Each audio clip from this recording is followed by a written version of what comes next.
many people watching the show this morning will empathise with that. 11 minutes past 6 is our time right now.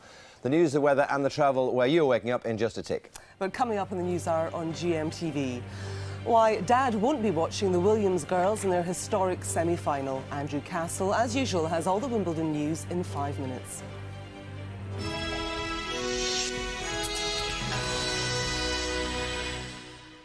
Hello, good morning. Time for this morning's first look at today's Anglia news. Senior NHS managers in Essex are meeting today to discuss the suspension of a gynaecologist at Colchester General Hospital. Consultant Ian Trahan faces an investigation into the standard of his work, conduct and attitude towards patients.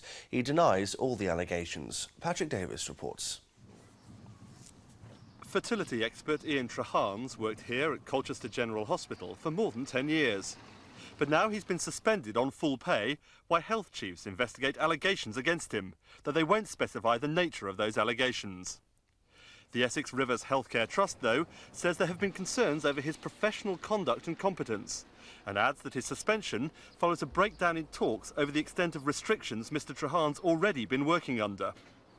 In a statement, the Trust says it believes it's the right action to take in the interests of patient safety, whilst the investigation into his professional competence and conduct takes place.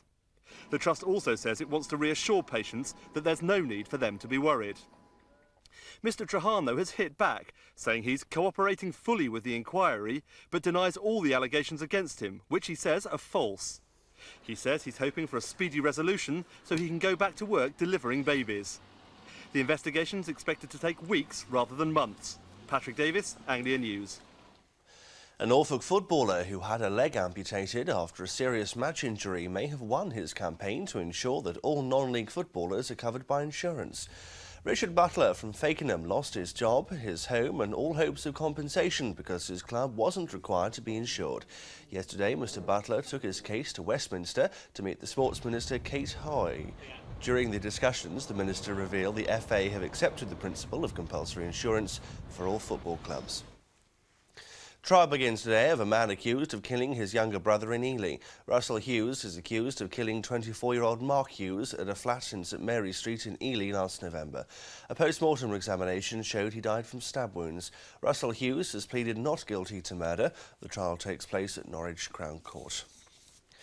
A woman has died in a crash at an accident black spot on the Norfolk-Cambridgeshire border. The woman's car collided with a tree on the A10 between Littleport and Brandon Creek at 9:20 last night. The road was closed for some time after the accident, but has now reopened. Plans to expand Felixstowe docks are expected to be given the go-ahead today. The port's owners want to create 2 new shipping berths and container storage parks. Existing facilities at the port are nearing capacity. Suffolk Wildlife Trust says it's worried the development could disturb nesting birds and wading birds, but the port says any problems will be minimised. More than 1,200 troops from Colchester are about to leave for Scotland for a major training exercise. The 10-day exercise by the 16 Air Assault Brigade involves 12 Hercules aircraft, 20 Army and RAF helicopters and 250 vehicles. It also includes 600 troops from Colchester's newest arrivals, the 2nd Battalion, the Parachute Regiment, which will carry out 3 drops. Now, the world's only seagoing paddle steamer is undergoing a £4 million refit at a shipyard in Great Yarmouth. The Waverley has been rebuilt in a 1940s style. The ship was originally launched on the Clyde in 1947 and has provided day cruises around Britain ever since. Her current charitable owners bought her in 1974 for just £1.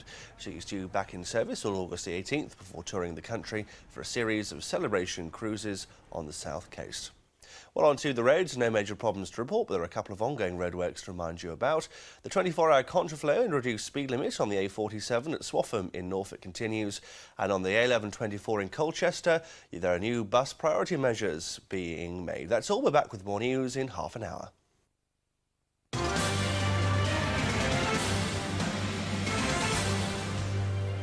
Welcome back to the News Hour. This morning's headlines. There's still no sign of missing schoolgirl Sarah Payne. Police are continuing to question 2 men in connection with her disappearance. There's been another night of violence in Northern Ireland.